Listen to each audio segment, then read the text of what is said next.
തമ്പാനൂരിലെ ഞാൻ ജനിച്ച വീടും പരിസരവുമാണ്. ഈ മാവിന് ഒരുപാട് കഥകൾ പറയാനുണ്ട്.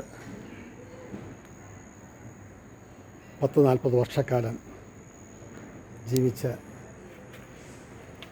ഈ മാവിൻ നിൽക്കുന്ന സ്ഥലം എൻ്റെയും കുടുംബാംഗങ്ങളുടെയായിരുന്നു.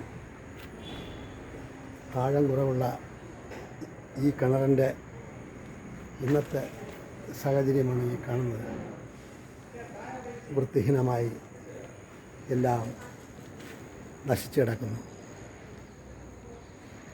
ഒരു സ്ഥലത്ത് തന്നെ ഒരുപാട്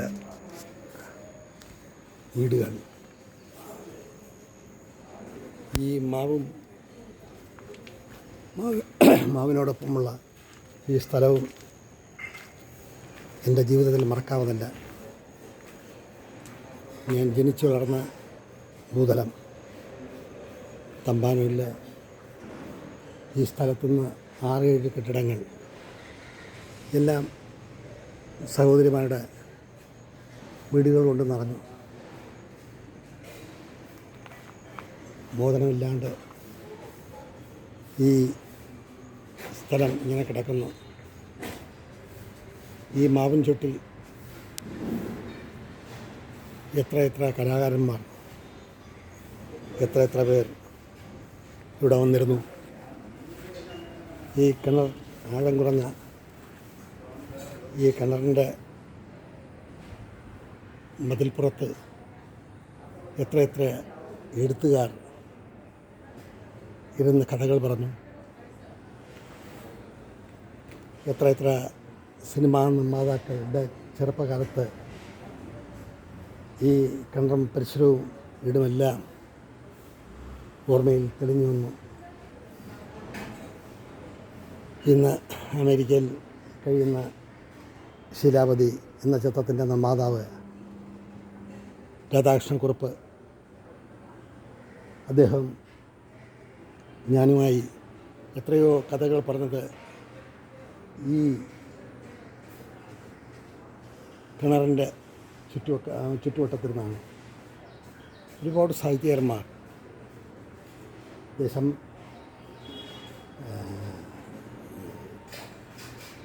അങ്ങനെ നിരവധി പേർ ഈ മണ്ണിൽ വരികയും കഴിയുകയും ചെയ്യുന്ന ഇതിൻ്റെ സുരക്ഷാവസ്ഥയാണ്. 3-4 നിലകളുള്ള കെട്ടിടങ്ങളുണ്ട് നിറഞ്ഞിരിക്കുന്നു ഈ ഭൂതലം.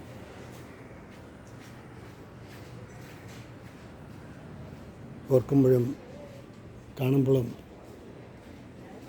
വിഷമം തോന്നുന്നു. നാശത്തിൻ്റെ പടുവെട്ടിൽ കഴിയുന്നത് പ്രതലം. എന്താണ് ഇങ്ങനെ ഇന്നിത് കാണിക്കാൻ കാരണം? ഒരു എഴുത്തുകാരൻ്റെ മണ്ണ്, ഒരു എഴുത്തുകാരൻ ജനിച്ചു വളർന്ന മണ്ണ്. തമ്പാനൂരിലെ ഈ 14 സെൻറ്റ് സ്ഥലത്തിൽ 4-5-6 വീടുകൾ കൊണ്ട് നിറഞ്ഞിരിക്കുന്നു. മനസ്സിൽ ദുഃഖത്തിൻ്റെ കാറ്റ് വീശുന്നുണ്ടെങ്കിലും കാലത്തെ അതിജീവിച്ചേ പറ്റൂ, കാലത്തെ ചിന്തിച്ചേ പറ്റൂ. നാളെ ഈ മണ്ണ് എൻ്റേതല്ലാതാകുന്നൊരു നിമിഷമുണ്ട്. ആ നിമിഷങ്ങളിൽ ഈ മാവിൻ്റെ തുഴിഞ്ഞു വീഴുന്ന ഓരോ ഇലകളും എത്രമാത്രം കഥകൾ പറയാനുണ്ടാകും. മരിക്കാത്ത ഓർമ്മകൾ. ആ ഓർമ്മകളുടെ തിരുശേഷിപ്പാണ് ഇന്ന് ഈ കാണുന്നതല്ല. നാളെ 4-5-6 നിലയുള്ള വലിയ കെട്ടിടങ്ങളായി മാറുമ്പോൾ ഈ മാവും ഈ കിണറുമെല്ലാം അന്യമായി തീരും. ആ ഓർമ്മകൾ പുതുക്കാൻ വേണ്ടി എടുത്ത ഒരു ഹ്രസ്വ വീഡിയോ ആണ്. നിർത്തട്ടെ. നന്ദി, നമസ്കാരം.